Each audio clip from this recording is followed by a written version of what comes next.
வணக்கம். தமிழ் ஃபுட் கார்னரில் வெண்டைக்காயோட வேர்க்கடலை சேர்த்து வித்தியாசமான ஒரு கறி பண்ண போகிறோம். வாங்க அந்த வெண்டைக்காய் வேர்க்கடலை கறி எப்படி பண்ணுறதுன்னு பார்க்கலாம்.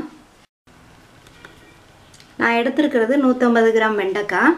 இதை நல்லா கழுவிட்டு ஈரம் போக கம்ப்ளீட்டாக தொடச்சிட்டு இந்த மாதிரி துண்டுகளாக கட் பண்ணி வச்சுக்கணும்.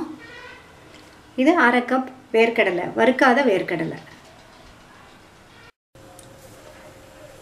ஒரு கடாயை சூடு பண்ணி 2 டேபிள் ஸ்பூன் எண்ணெய் விட்டு எண்ணெய் சூடானதும் 1/2 டீஸ்பூன் கடுகு பொரிஞ்சதும் 1 டீஸ்பூன் உளுந்தம்பருப்பு, கூடவே 1/2 கப் வேர்க்கடலை. இந்த உளுந்து செவந்து வரும்போது நம்ம பூண்டு சேர்க்கணும். உளுந்து செவரட்டும்.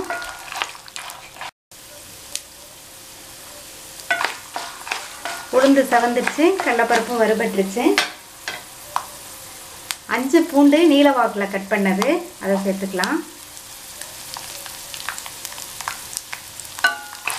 சேர்த்துட்டு இதை கொஞ்ச நேரம் வதக்கினா போதும். ஒரு பெரிய வெங்காயம் பொடியாக கட் பண்ணது, கறிவேப்பிலை கொஞ்சம்,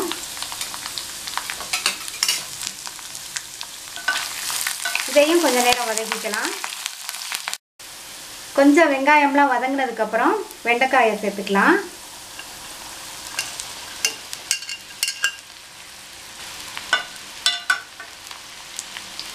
வெண்டைக்காயை சேர்த்ததுக்கப்புறம் நல்லா ஒன்று போல் கலந்து விட்டுறணும்.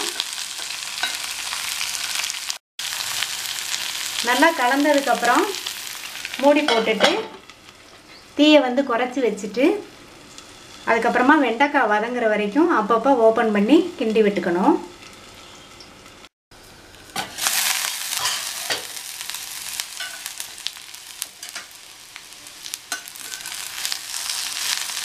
பொதுவாக வெண்டைக்காயில் பச்சடி பொரியல்லாம் பண்ணுவோம்.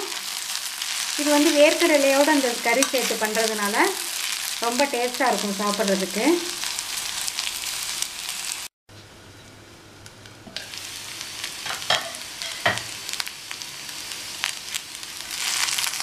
வெண்டைக்காய் நல்லா வெந்துருச்சு. தேவையான அளவு உப்பு, 1/4 டீஸ்பூன் மஞ்சள் தூள், 2 டீஸ்பூன் சாம்பார் தூள்.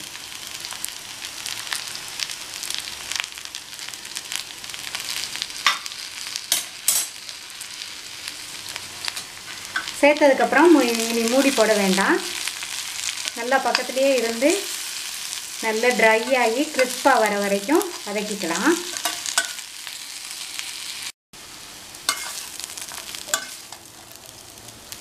நல்லா வெண்டைக்காயும் வேர்க்கடலையும் ஃப்ரை ஆயிடுச்சு. ஸ்டவ் ஆஃப் பண்ணிடலாம். வெண்டைக்காய் வேர்க்கடலை கறி ரெடி ஆயிடுச்சு. இந்த வெண்டைக்காய் வேர்க்கடலை கறி சாம்பார், ரசம், தயிர் சாதம், வெரைட்டி ரைஸ் எல்லாத்துக்குமே ரொம்ப நல்லாயிருக்கும். சாதாரணமாக வெண்டைக்காய் பொரியல் பிடிக்காதவங்களுக்கு கூட இது வேர்க்கடலையோடு சேர்த்து செஞ்சுருக்கிறதுனால ரொம்ப பிடிக்கும். நீங்களும் கண்டிப்பாக இதே மாதிரி ட்ரை பண்ணி பாருங்கள். இந்த வீடியோ உங்களுக்கு பிடிச்சிருந்தா தமிழ் ஃபுட் கார்னர் சேனலுக்கு சப்ஸ்கிரைப் பண்ணுங்கள். தேங்க்யூ.